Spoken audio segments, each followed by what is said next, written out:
So, let's talk about the last FOMC meeting.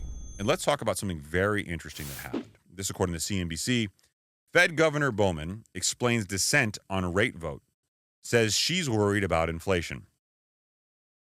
Well, yeah, most American consumers are. But her dissent was unique.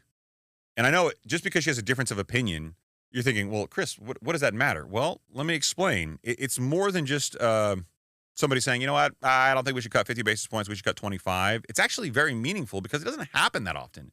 Generally speaking, the voting members of the FOMC, they all kind of agree. It's like a gang. Blood in, blood out. You guys are all in together, you guys are all out together. Well, not in the case of Michelle Bowman. Fed Governor Michelle Bowman said Tuesday she thought her colleagues should have taken a more measured approach to last week's 0.5 percentage point interest rate reduction. Wow. The jumbo cut would and could be interpreted as a premature declaration of victory on our price stability mandate, she said in remarks to a bankers group in Kentucky. Now, that's an interesting fact in and of itself, but the dissension here is actually pretty unique as well. Bowman was the lone dissenter. She was the only one of the voting members of the FOMC who disagreed with the 50 basis point cut by the FOMC to lower the benchmark interest rate for the first time in more than 4 years. No governor had dissented from an interest rate decision since 2005. So it's been, 19 years since somebody has dissented, taken a difference of opinion. In explaining her rationale, Bowman said the 0.5 percentage point or 50 basis points reduction posed a number of risks to the Fed's twin goals of achieving low inflation and full employment. So that's going to be interesting to see play out. Obviously, the consumers tend to agree with her here. And they seem to have a sentiment that if they feel like we're in a recessionary economy already, yes, this may or may not help the job market, which is, again, part of that dual mandate. But is it going to cause inflation to go back up? Time will tell. But shelter clearly is having a bit of a renaissance. Housing, rental market, it's responding in a really weird way, in a way that it really hasn't responded before, and the headlines are being wildly manipulated. By now, you've probably seen headlines saying mortgage applications are surging. I will tell you right now, they are not surging. That is an absolute misrepresentation of the data. And that's a good point for us to pause on. Data is an interesting thing. It's supposed to be black and white. And I tend to cite it like it is that. Hold on a second. For Haroon, we're going to pay homage. The can pop. I tend to pay a little bit of respect to the data because I understand that it should not be manipulated to form an opinion one way or the other. It should be expressed as this is just factually what it is. You draw your own conclusions.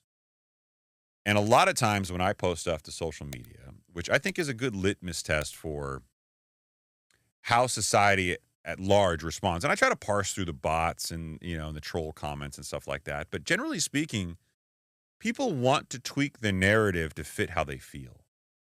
And that's okay. I get it. I mean, sometimes you can do that, but sometimes the data just is what it is. But even if you don't believe my take, that's fine. You don't have to believe me. When you respond back, it should be a collegial debate with you supplying your own data or your own evidence. And that so rarely happens on social media. It so rarely happens where somebody says, hey, Chris, I disagree with your tact because this data set over here says X, Y, and Z, or you're interpreting this a different way than I would because of X, Y, and Z. That so rarely happens. But you know what? You don't have to listen to me. You don't. I just realized that if I drink Monster on the show without Saied here, it's literally a pause. Which I got to tell you, I don't think I ever drank a beverage when I was recording in the garage back in the day. So I apologize, I guess, for the pauses. You don't have to listen to me when it comes to the data. You can listen to someone like, Jamie Dimon, for example. Jamie Dimon happens to be probably the most recognizable face in banking across the world. He is the CEO of the largest bank in the world, and he has an opinion. And well, this, according to Bloomberg Economics, is in fact his opinion. JPMorgan CEO Jamie Dimon says he remains skeptical about a soft landing, just like most Americans, by the way, in the U.S. following the Fed's first rate cut in more than 4 years. He says it wouldn't, and he would not count my eggs on that outcome. That's pretty ominous when the guy who runs the largest bank, who is essentially a banking / politician celebrity, says, I wouldn't count my eggs on the outcome of a soft landing. That's telling you something. He makes money. His bank makes more money as these rate cuts come down. He should be as chipper as I was on episode 248 when I said it was rate cut day. He should be that enthusiastic. Instead, he's pumping the brakes in all the press that he's done. And the reason why is he legitimately feels this way. And I think Brian Moynihan, Bank of America CEO, in my mind, tends to be very disconnected and has a tendency to not read the room well when he talks about what he sees. He tends to report on lagging data that, in my mind, is stale, and it makes him sound out of touch. Jamie Dimon, on the other hand, has always been a bit different. He's always seemed really, really in tune with what's going on in the economy. And I've seen multiple articles that talk about his daily routine.